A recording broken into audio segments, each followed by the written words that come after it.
చాలామంది నటన మీద ఉండే ప్యాషన్తో సినీ ఇండస్ట్రీలోకి అడుగుపెడతారు. మరికొంతమంది అనుకోకుండా ఈ రంగంలోకి వస్తారు.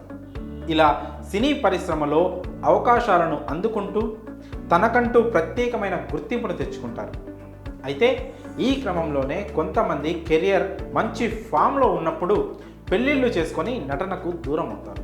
మరికొందరు నటన మీద ఇంట్రెస్ట్ తగ్గి నటనకు గుడ్ బై చెప్పేస్తారు. అచ్చం ఇలాంటి కోవకు చెందిన ఓ హీరోయిన్ కూడా కెరియర్ పీక్ స్టేజ్లో ఉన్నప్పుడు తన నటనకు స్వస్తి పలికింది.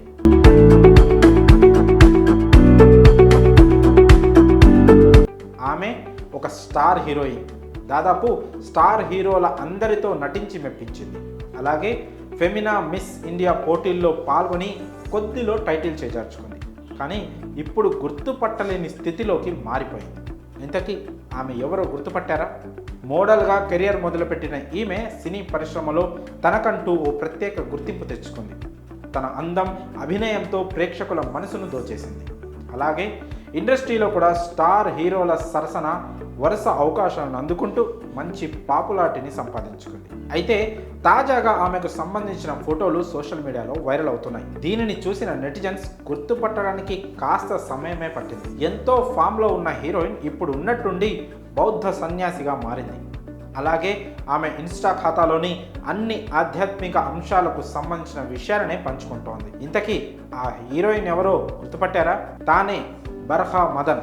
ఈమె ఒకప్పుడు స్టార్ హీరోయిన్. 1994లో మిస్ ఇండియా ఫైనలిస్ట్లో చేరింది. అంతేకాకుండా మిస్ ఇండియా కిరీటం కోసం సుస్మితా సేన్, ఐశ్వర్య రాయలతో పోటీ పడి మొదటి రన్నర్అప్గా నిలిచింది.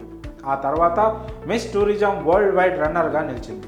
మలేషియాలో మిస్ టూరిజం ఇంటర్నేషనల్లో 3వ రన్నర్అప్గా నిలిచింది. 1996లో ఖిలాడీ కా ఖిలాడీ సినిమాతో కథానాయికగా మదన్ బాలీవుడ్లో అరంగేట్రం చేసింది. ఆ తరువాత 2003లో రామ్ గోపాల్ వర్మ తెరకెక్కించిన భూత్ సినిమాలో మంజిత్ ఖోస్లా అనే ఘోస్ట్ పాత్రలో నటించి మంచి గుర్తింపు సంపాదించుకుంది. ఈ క్రమంలోనే అజయ్ దేవగన్, ఊర్మిళ మండోడ్కర్, నానా పటేకర్, రేఖా, ఫర్దీన్ ఖాన్ వంటి స్టార్లతో కలిసి పనిచేసింది.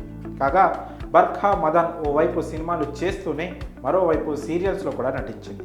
అలా కొన్నాళ్లకు ఆమె కోరుకున్న పాత్రలు లభించకపోవడంతో బుల్లితెరపైకి రీఎంట్రీ ఇచ్చింది. అందులో 1857 క్రాంతితో సహా పలు టీవీ సీరియల్స్లో నటించింది. కానీ ఇప్పుడు ఉన్నట్లుండి సన్యాసిగా మారిపోయింది.